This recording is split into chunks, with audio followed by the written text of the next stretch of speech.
क्या होगा अगर आप अभी अपने पेरेंट्स के पास जाओ और उनसे कहो कि आप अपनी जॉब छोड़ रहे हो और किसी और फील्ड में करियर बनाने का सोच रहे हो? जाहिर सी बात है, इस पर उनका रिएक्शन कुछ ऐसा होगा। ऐसा मत करो मेरी जान।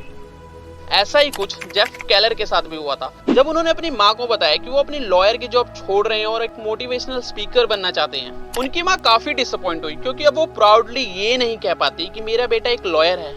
अब वैसे तो जेफ को एज अ लॉयर काम करना, लोगों की मदद करना काफी अच्छा लगता था, लेकिन कुछ चीजों से वो बहुत ही ज्यादा परेशान हो चुके थे, जैसे कि तारीख पर तारीख। और ये चीज ना आजकल लोगों के लिए बहुत बड़ी प्रॉब्लम बन गई है। हम जब भी कुछ नया करने का सोचते हैं, सबसे पहले हमारे मन में यही ख्याल आता है, क्या लोग हमारे डिसीजंस को अप्रूव करेंगे? कहीं सोसाइटी हमें बेवकूफ ना समझे। तो क्या सच में हमें लोगों के अप्रूवल की जरूरत है? क्या हमें अपने गोल्स को और अपनी प्रॉब्लम्स को दूसरों के साथ शेयर करना चाहिए? और क्या फेलियर्स और रिजेक्शन सच में हमें लूजर बना देते हैं? 99% लोग पूरी लाइफ इन्हीं सवालों में फंसे रह जाते हैं, जिसकी वजह से वो अपनी लाइफ में कुछ भी बड़ा नहीं कर पाते। और इन्हीं इंपॉर्टेंट सवालों का जवाब हमने ढूंढा है जेफ केलर की book the attitude is everything से। वैसे तो इस बुक को लिखने के लिए जेफ ने 14 साल रिसर्च की थी, जिसे एक वीडियो में कवर करना मुश्किल है, लेकिन हमने अपनी पूरी कोशिश की है। बात करते हैं, क्या हमें अपने गोल्स को या प्रॉब्लम्स को दूसरों के साथ शेयर करना चाहिए? आपको अपने गोल्स सिर्फ उन लोगों के साथ शेयर करने चाहिए जो आपको इनकरेज करते हैं या उस फील्ड की नॉलेज रखते हो। अगर आप अपने गोल्स को नेगेटिव लोगों के साथ शेयर करेंगे तो वो आपको डिमोटिवेट करना शुरू कर देंगे, जिसकी वजह से आप सेल्फ डाउट करना शुरू कर देंगे। फॉर एग्जाम्पल, मार्केट में घूमते हुए आप अपने एक दोस्त से मिलते हो, आप बातों ही बातों में उसे अपने बिजनेस आइडिया के बारे में बताते हो, पर वो बिजनेस की नॉलेज ना होते हुए भी आपको नेगेटिव बातें बताता है, जैसे कि कंपटीशन इतना है, पैसे होने चाहिए इन सब के लिए, या सबके बस की बात नहीं बिजनेस करना। एज अ रिजल्ट आप उसकी बातों से डिस्करेज फील करने लगोगे और शायद उस 5 मिनट की कन्वर्सेशन की वजह से आप अपने आइडिया पर डाउट करने लगोगे। प्रॉब्लम्स की बात करें तो अच्छा, एक बार सोचकर बताओ, क्या आपको लगता है लोग सच में आपकी प्रॉब्लम सुनना चाहते हैं? आपने सोशल मीडिया पर नोटिस किया होगा, लगभग हर कोई अपने हैप्पी मोमेंट्स शेयर करता है, बिकॉज ये ह्यूमन टेंडेंसी है। लोग कहीं ना कहीं उस चीज को ज्यादा देखना पसंद करते हैं जब सामने वाला उनके साथ अपनी खुशी या अपनी अचीवमेंट्स को शेयर करता है, बजाय इसके कि वो अपनी प्रॉब्लम्स के बारे में कंप्लेंट्स करता रहे। कंप्लेंट्स करने का आउटकम तो जीरो है ही, साथ ही साथ जितना हम अपनी प्रॉब्लम्स को रिपीट करते हैं ना, उतना ही अपने दर्द को बढ़ाते हैं। क्या फेलियर्स और रिजेक्शन सच में हमें लूजर बनाते हैं? अच्छा, दोनों में से ज्यादा बुरा क्या होता है, रिजेक्ट होना या फिर फेल होना? राहुल एक इंटरव्यू के लिए जाता है, जहां इंटरव्यूअर्स उसे रिजेक्ट कर देते हैं, जिसकी वजह से वो काफी दुखी हो जाता है। उसी शाम वो अपने दोस्तों के साथ रॉक क्लाइंबिंग के लिए जाता है। लेस एक्सपीरियंस्ड होने की वजह से वो रॉक को क्लाइंब करने में फेल हो जाता है। अब राहुल एक एग्जाम में बैठता है जिसमें वो फेल हो जाता है, और वो एक इलेक्ट्रॉनिक्स की शॉप खोल लेता है, जहां एक कस्टमर टीवी लेने आता है, बट वो राहुल के सारे एलसीडी टीवीज को रिजेक्ट करके दूसरी शॉप पर चला जाता है, बिकॉज उस कस्टमर को स्मार्ट टीवी चाहिए होता है। अब 10% लोगों के लिए ये सभी चारों केसेस बुरा एक्सपीरियंस होंगे। 80% लोगों के लिए इंटरव्यू में रिजेक्ट होना या एग्जाम में फेल होना ज्यादा बुरा एक्सपीरियंस होगा, और बाकी की 2 चीजों के लिए उन्हें शायद बुरा ना लगे। अब बचे हुए 10% लोगों को चारों में से कुछ भी बुरा नहीं लगेगा और वो इनसे लर्निंग्स लेंगे। लेकिन ऐसा क्यों? इवेंट सेम है पर लोगों का रिएक्शन अलग अलग, बिकॉज सबका एटीट्यूड अलग अलग है। और इसीलिए जेफ कहते हैं एटीट्यूड इज एवरीथिंग। आपका एटीट्यूड ना एक विंडो की तरह है जिससे आप पूरी दुनिया देखते हो, तो जितना हो सके इस विंडो को साफ रखना चाहिए।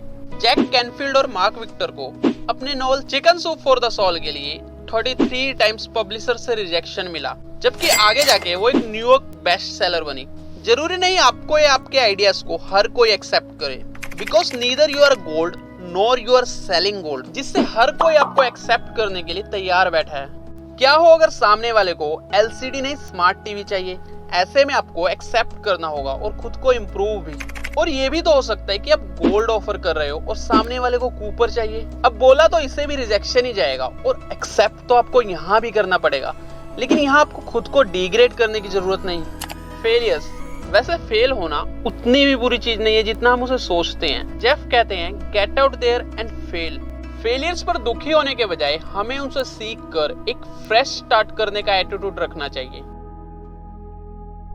हमारे वर्ड्स कैसे हमारी लाइफ को इम्पैक्ट करते हैं? हमारा एटीट्यूड एक ह्यूमन मैग्नेट की तरह है, जैसा हम बोलते हैं वैसी चीजें अपनी तरफ अट्रैक्ट करते हैं। इन 4 इंपॉर्टेंट चीजों पर हम अक्सर काफी गलत शब्दों का इस्तेमाल करते हैं। रिलेशंस, लोग हमेशा मेरा फायदा उठाते हैं। ऐसा बोलने पर सच में हम ऐसे लोगों को अट्रैक्ट करते हैं जो हमारा फायदा उठाएं। फाइनेंस, मैं हमेशा कर्ज में डूबा रहता हूँ। करियर, मुझे नहीं पता मेरा करियर किस दिशा में जा रहा है। इससे हम खुद को याद दिलाते हैं कि हमारा कॉन्फिडेंस कितना लो है और हम डायरेक्शनलेस हैं। हेल्थ, अपने हेल्थ इश्यूज को बार बार रिपीट करने से हम अपनी बॉडी को याद दिलाते हैं और हमारी बॉडी भी उन वर्ड्स पर वैसा ही रिस्पॉन्ड करती है। ठीक वैसे ही जैसे हमें कोई बुरे वर्ड्स बोलता है, हमें उसी वक्त गुस्सा आ जाता है और अच्छे वर्ड्स सुनते ही खुशी का एहसास होता है। आप अपनी प्रॉब्लम्स और नेगेटिव वर्ड्स को रिपीट करके सिर्फ और सिर्फ अपने लिए पेन डेवलप कर रहे हैं। इसलिए जितना हो सके पॉजिटिव वर्ड्स का यूज करें। जैसे जब कोई आपसे पूछे how are you, not good, terrible, I am tired, having a bad day, don't ask, इन शब्दों का इस्तेमाल ना करते हुए इनके बदले पॉजिटिव वर्ड्स का यूज करें। जैसे कि I am fantastic, great, terrific, fabulous. How adversity serves us, कई बार जब सिचुएशन बहुत ज्यादा एडवर्स होती है, जैसे वही हमारा टेस्ट ऑफ द लाइफ हो, हमें लगता है कि बस अगर इस बार हम जीत गए, इस स्ट्रगल को ओवरकम कर लिया तो इसके आगे सब सेट है। क्या सच में उसके बाद लाइफ में प्रॉब्लम्स खत्म हो जाती हैं?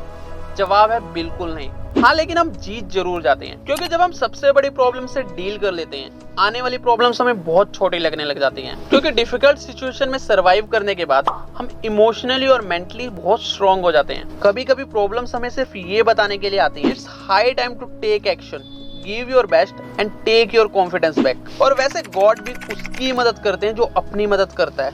हेनरी फोर्ड कहते हैं, अगर आपको लगता है कि आप कर सकते हैं तो आप सही हैं, और अगर आपको ये लगता है कि आप नहीं कर सकते हैं तो भी आप सही हैं। देखो, लोग आपको सिर्फ इनकरेज कर सकते हैं, लेकिन एट द एंड ये चीज आपको खुद ही करनी पड़ेगी। इसलिए खुद को बार बार याद दिलाएं कि आप ये कर सकते हैं, बिकॉज एटीट्यूड इज एवरीथिंग। दोस्तों, इन 8 से 10 मिनट्स की वीडियोस को बनाने के लिए ना हमारी 30-40 घंटे की मेहनत लगती है। इसलिए अगर आपको वीडियो पसंद आया तो वीडियो को लाइक जरूर करें और आने वाली वीडियोस के लिए हमारे चैनल को सब्सक्राइब करना बिल्कुल ना भूलें।